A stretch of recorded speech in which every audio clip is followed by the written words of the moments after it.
ప్రభుత్వం మీద రాళ్లేసే కార్యక్రమాల్ని తీసుకున్నారు. సత్యం కేసులో చెర్లపల్లి జైల్లో శిక్ష అనుభవిస్తున్న రామలింగరాజు తొలి రోజు ఎలా గడిపారు? జైలు అధికారులు రాజును స్పెషల్ ఖైదీలా ట్రీట్ చేశారా లేక సాధారణ ఖైదీగానే గడిపారా? రాజు తీసుకున్న అల్పాహారం ఏంటి? ఆయన డే 1 డైరీ ఏంటో ఒకసారి చూద్దాం.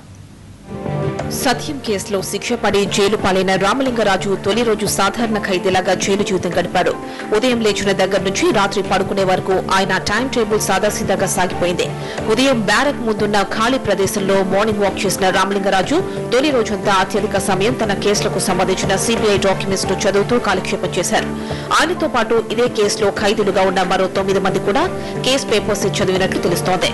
మరోవైపు చెర్లపల్లి జైల్లోని మిగతా బ్యారక్లన్నింటిలో టీవీలున్నా ప్రస్తుతం రామలింగరాజు ఉండే బ్యారక్ తో పాటు రామరాజు ఉన్న బ్యారక్ లో టీవీలు పనిచేయడం లేదు.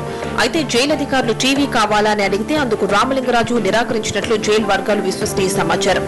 కేసు పేపర్స్ తప్ప న్యూస్ పేపర్స్ చదవడానికి కూడా రాజు ఇష్టపడడం లేదు.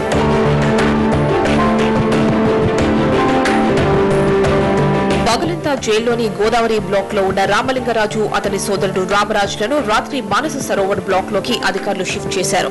అయితే వారితో పాటు అదే బ్యారక్ లో మరో 17 మంది ఖైదీలున్నారు. వారంతా కర్రగట్టిన నేరస్తులు కాదని వరకట్న వేధింపుల విషయంలో జైలు శిక్ష అనుభవిస్తున్న ఖైదీలని అధికారులు చెబుతున్నారు.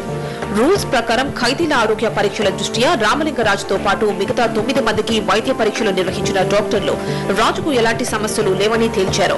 గతంలో అండర్ ట్రయల్ గా చంచల్గూడ జైల్లో ఉన్నప్పుడు రామలింగరాజును స్పెషల్ ఖైదీగా పరిగణించారు. అన్ని సదుపాయాలు కల్పించారు. కానీ ఇప్పుడు కోర్టు ఆదేశాలతో చెర్లపల్లి జైల్లో అందరిలాగే సాధారణ ఖైదీలా మారిపోయాడు. అయితే విపరీతమైన దోమలతో రామలింగరాజు రాత్రంతా నిద్ర లేకుండా ఇబ్బంది పడ్డారని, దోమల నుంచి కాపాడుకునేందుకు మస్కిటో కాయిల్స్ పెట్టుకున్నారని జైలు సిబ్బంది చెబుతున్నారు.